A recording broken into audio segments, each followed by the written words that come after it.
Friends, today let us look at how we can perform cluster analysis in R.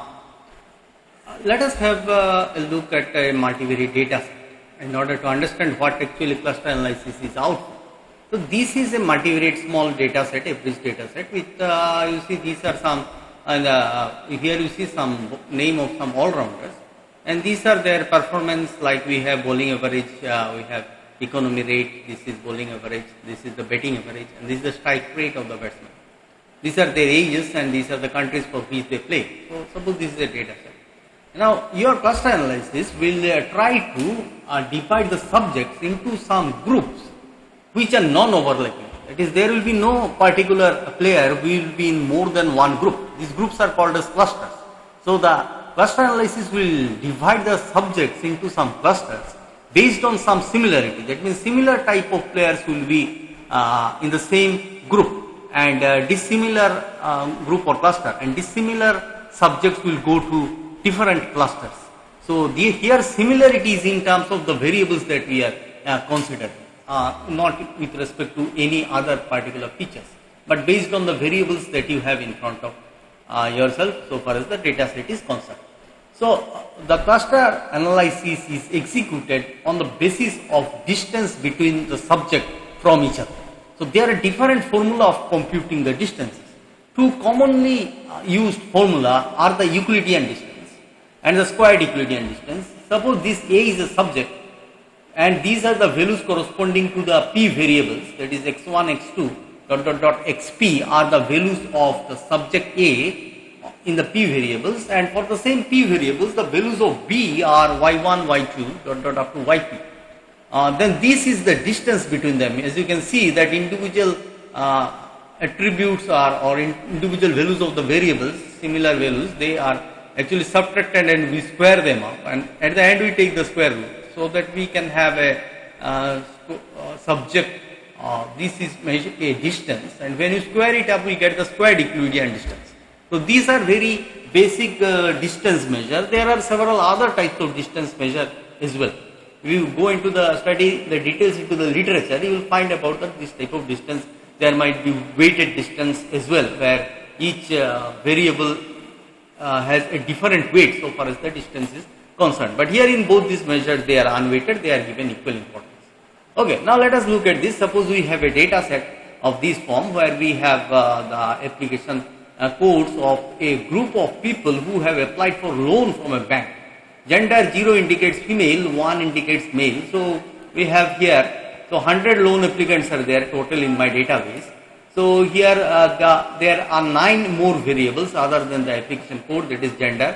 We have the identity. If there is clear distinct identity of the loan applicants are available with us, then it is 1, otherwise it is 0. If they have clear identification of the address of communication, then it's 1, otherwise 0. We have their credit score, we have their income per month, we have information about whether they are having account in the bank.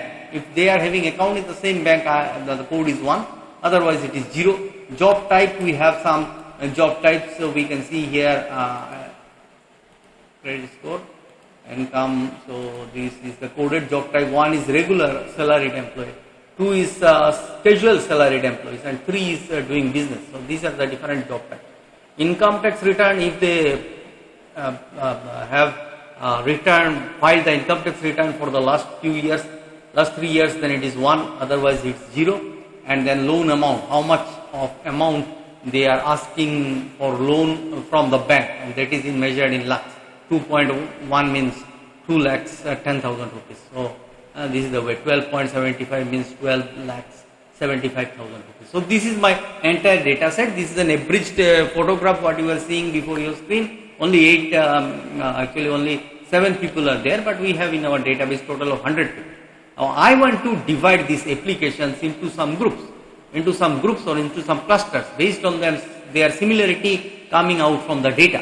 So now let us go to the this data set that we are using for this purpose is saved in my documents of my computer as in CSV format.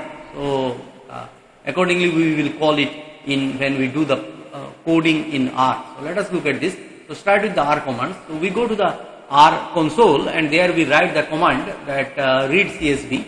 This is the name of the file that we had saved in my documents or documents of my computer, and that's why I don't need to write the path. In case you save somewhere in some other folder, then my documents, then you have to write the path from where this data set is. Otherwise, by default, it goes and searches in my documents. So for my documents, you don't have to write the path. So that's why I prefer to save it in my document. So name of the file is this. CSV is the extension. Header equal to true because the data set has some header. If you look at this previous slide, you will see this data set. These are working as the headers for the name of the variables. So that is the thing happening here. Okay, fine. Now this thing is read by R and is saving in a particular data frame which I have given the name data. This part data, you can change it. You can give it some other name as well. Next we proceed, and then we have this attach data command. In the attach data, we have actually taking the name of the data set under the variables that we have. So this means that what I mean to say is that when I give the attach command data, gender becomes an individual variable which takes all these values. Identity becomes another variable which takes all these values. Address becomes another variable which takes all these values. But when I call in the previous first command, it is saved as a data frame, and data frame is an entire frame. You cannot directly segregate the variables. But now with this command coming in, the values goes under the different variables. Now for actually when we want to do cluster analysis, then you have to install a package in R. At that time you have to be connected in the internet so that you can write install.packages and then cluster and then press enter. So what will happen is that it will actually go to internet, and then when you write, as you can see, I have taken a screenshot from the R console, and that install packages cluster, at once it actually comes with a crane mirror and asks you to choose a crane. So I have chosen the first one, and then I click on OK, and then the installation process goes on. All these things will keep on coming, and at the end of this, once again your command prompt will appear. It means that your package has been successfully downloaded. If there is some problem in your internet, or if due to some other reason it cannot be downloaded, then this will obviously not come. There will be an error message at the end. So anyway, so this has come over. So install packages we have done, and then we need another package to be installed, and that is facto extra. So facto extra, that also we install. We give these back-to-back commands. In between there will be some installation process coming up, and then we give the library commands, because whenever we want to use any type of package, we need to call the library. So we call the library using these two commands, and now my R console is ready to do cluster analysis. So first what we do is that we save the data that we have, the entire data set, in another variable called Z. Now here I write -1, because if you look at the data set, actually this is your data set. If you look there, you will find that there is something called as application code, and these I don't want to keep for the time being, because I want to get out of this, because this is a numeric, non-numeric, it's an alphanumeric characters. This is actually a string variable, name of individuals or their application code, but I want the analysis on the remaining data, and so this command comes up here. We actually take away the first column of the data set. The above command shall drop the variables containing the application number, and we give it a new name Z.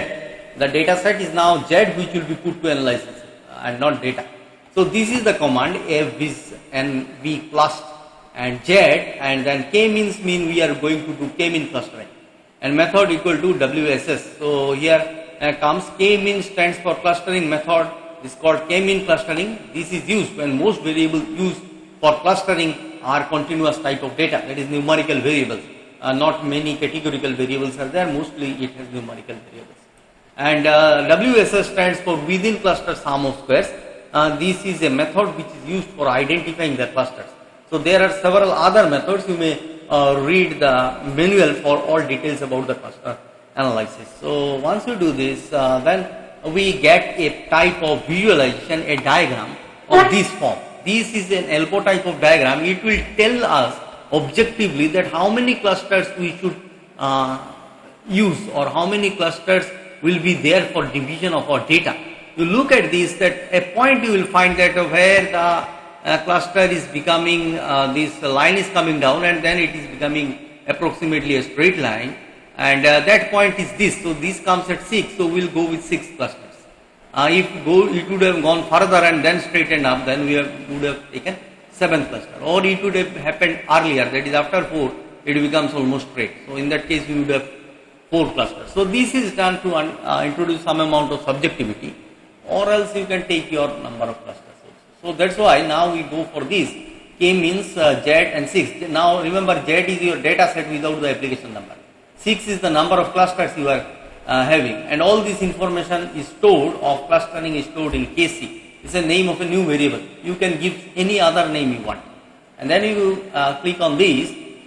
These actually gives a more detailed description. Suppose you want to work on few variables only. You don't want to include all the variables for the purpose of clustering, but want to include few variables only. Then you can use this command, which will choose the variables you mentioned and not all the variables. So anyways, so this is an additional information provided to you. Now we have to see what clustering I have done. So what we do is that, if you remember in the previous slide, if you go to the previous slide, we had stored the information in KC. So what we do here, we come here and then we write here KC cluster and the application code. That means it will give me the cluster of a particular application code, so that we can understand from the data set that what is the application code of the individual and what to which cluster he belongs. So we can understand that using this particular command. And cbind is actually a command which is combining these two variables, application code and the cluster of the individual. So each individual will be having one particular cluster, because we are using 6 cluster, a number from 1 to 6. And all these things we are storing in dd, name of another variable, and then we write dd order KC cluster. So these will order the clusters as per this. So what we get in result is that we'll get something like this. Since we have written here order, so it has placed this as order 1, 2, 3, 4, 5, 6. I think 6 of them belong to cluster 1. And who are the applicants? 67, 72, 84, 89, 91 and 99. They are in the first cluster. Similarly, we get the individuals of the second cluster and the third cluster. So these actually helps us to identify the individuals through their application code along with the cluster. So this is the command which one is this. Now if we want to save the result in some file, say Excel file, we can do this, that we have order. We have already used this command, you see in the previous one, dd order. So dd order, this one we actually save in another variable named dd1, and then use this dd1, we write csv command to write a particular file whose name will be cluster.csv, so it can be opened in Excel, and where this dd1 data will be written, and row names is false. That means whenever we do this command, actually this command will get row names. As you can see, these are the row names. So these row names are useless. So we have taken here row name equal to false. So it will not write the row names like 1, 2, these things.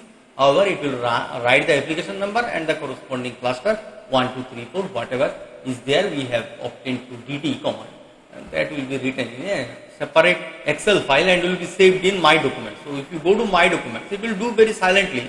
It will not give you any message that a file has been written or created in my documents or documents, but once you visit there in my documents or documents, whatever there is in your computer, you will find that there the particular file is being created, which will show the application number and the cluster of the individuals. Now this, sometimes we are interested in visualizing this because visualization has become an integral part of modern day research. So to visualize the clusters, we have to install another package which is called ggplot2. This install and then call its library, and this ggplot2 helps to draw advanced graphics. Without ggplot2, that graph cannot be produced in base R package. So this is the command for this. So KC and Z. So this is the visualization of the clusters, and this is the geom text. This will give the application code. Application code will be labeled with all the points in the diagram. So once we do this, This B just and H just, that will actually determine where the applicant code should be written, at the top, at the side, or at the bottom, or the right side, these things. So we just want that the application code is rewritten over the point only. So we have taken H just equal to 0 and B just equal to 0. This will appear in the graph. So you see, this is the graph that we have. You have the application code written over the point only. So from here you see that there are 6 clusters, as we have asked for 6 clusters, 1, 2, 3, 4, 5 and 6. 6 clusters, some overlapping are there, some members are there in clusters, because this is based on the proximity, but they definitely have one unique cluster. Their clusters are actually somehow getting superimposed some point, but the members are definitely in different clusters. They are not simultaneously in more than 2 clusters. So if you want to know, I want a cleaner graph, then don't need to have the levels, then simple command. This is for the KC is your clustering information, and Z is the data set. So just simple clusters will be formed in this way. It is same as the previous diagram. Only thing is that here you don't get the application code, you get the serial number instead. So based on the serial number you have to find out who is the individual. But sometimes the application code or the name also you can use, but that will make clumsy because names will be big in font size. Okay, now let us report the result of cluster analysis. What we do? In order to classify the loan applicants into different clusters based on some similarity on 7 variables: gender, identity, address proof, income, account in bank, job type, IT return and amount of loan claimed, the cluster analysis is performed. As most of the variables were continuous type, so K-mean clustering was used to classify, and they were divided into 6 clusters, as we got the objective number as 6. Number of clusters are divided based on WSS, that is within cluster sum of squares formula, and these are the number of clusters. This is the number of applicants in each cluster, and this gives you the detailed information of who is in which cluster. So this actually summarizes your reporting of a cluster analysis exercise on a given data. Now, what is the use of cluster analysis? Cluster analysis can be used in for segmentation of your subjects, dividing the subjects into some groups such that they are similar within the group, dissimilar people are in dissimilar subjects are in dissimilar group. These you can use in behavioral finance for identifying individuals, entities means organizations, maybe financial institutions, for grouping financial institutions, for grouping individuals. You can use it in marketing for the segmentation of your customers. Okay, another particular reason why you can use cluster analysis is for stratification.